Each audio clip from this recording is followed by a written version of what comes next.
Well, what say you? You're not gonna like it. Now, see here. I am graced with the Aberline family's robust constitution. Twopenny's robbing the Bank of England. The governor of the bank.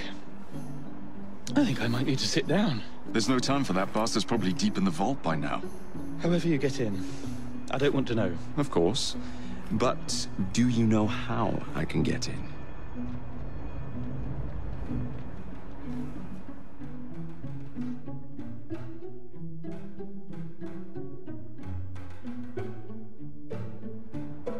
The bank is designed to protect England's gold reserves. A fortress, guarded under lock and key. There is the bank manager, Mr. Osborne. Only he is allowed free access to the vault. You can spot him near the entrance. And, oh yes, one man keeps a close watch on the vault door. He watches it like a hawk. If he sees you, he's sure to seal it.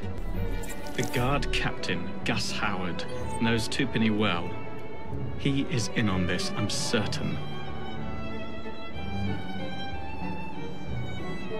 Mr. Frye, please use discretion.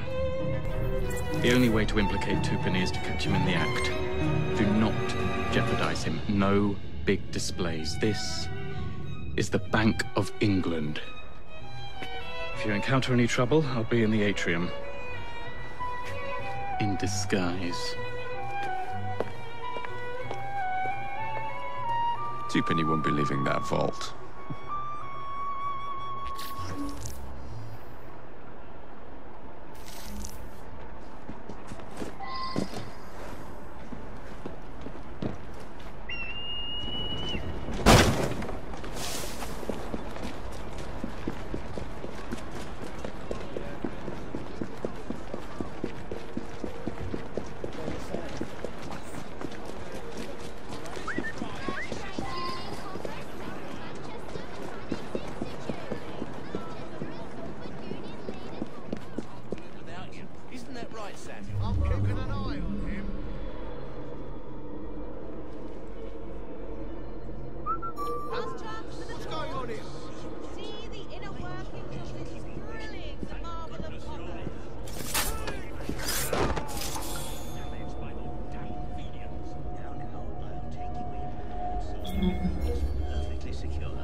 We will count everything later.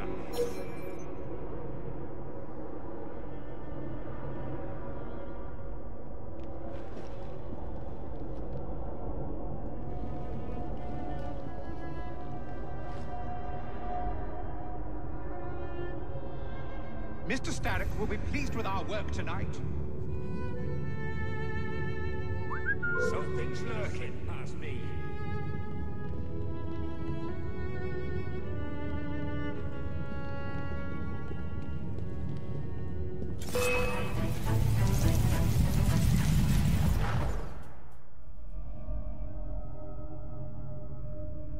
You've stolen your last shilling from the people of London. Those animals squander their savings. We are the experts in investment. Nothing would be built or improved. Nothing would rise above the muck without our hand guiding. No creating the future. They benefit as much as their work. It is their city, not yours. Without our investments, there would be no city.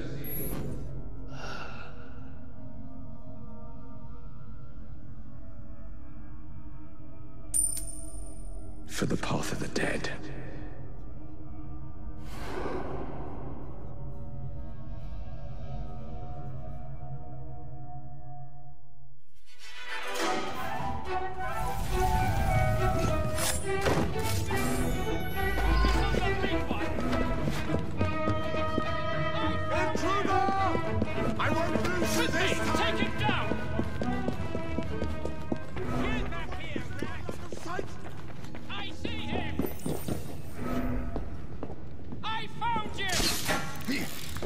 He's entered my line of sight. Ready to go.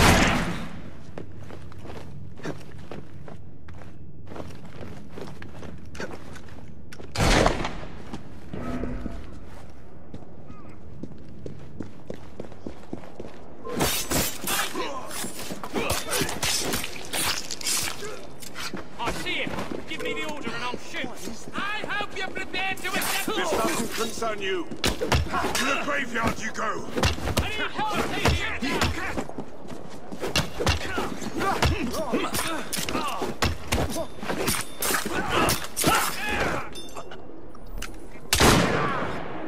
Get him!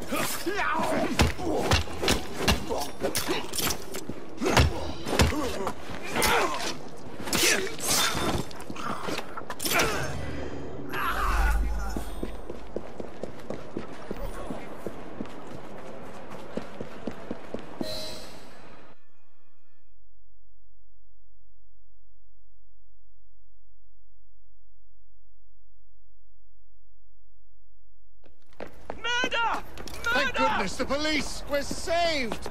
Arrest them all for robbing the people of England. The Bank of England is closed until further notice.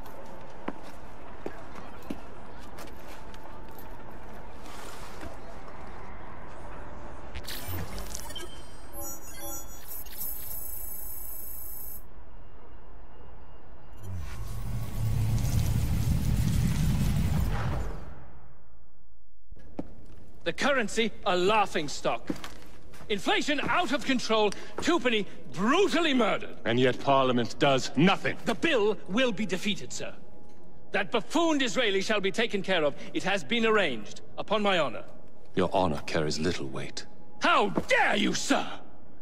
The poor people of this city have suffered enough. Today I granted a significant rise to my staff in order to counter inflation. What? I would supply all of London if I could. Meanwhile, you sit in your club and wax poetic with promises your honor cannot pay. Your family's fortune, however. I wonder what they would offer to keep your record out of the newspapers. About the same as Disraeli would offer for your balls, I wager. But let's be generous. Why limit ourselves to one or the other when we can have it all? What say you, sir?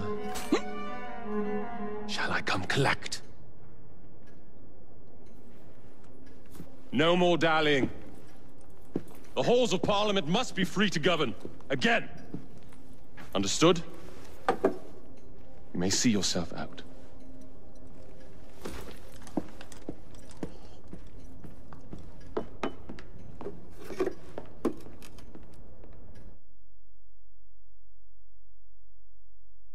A letter? For me?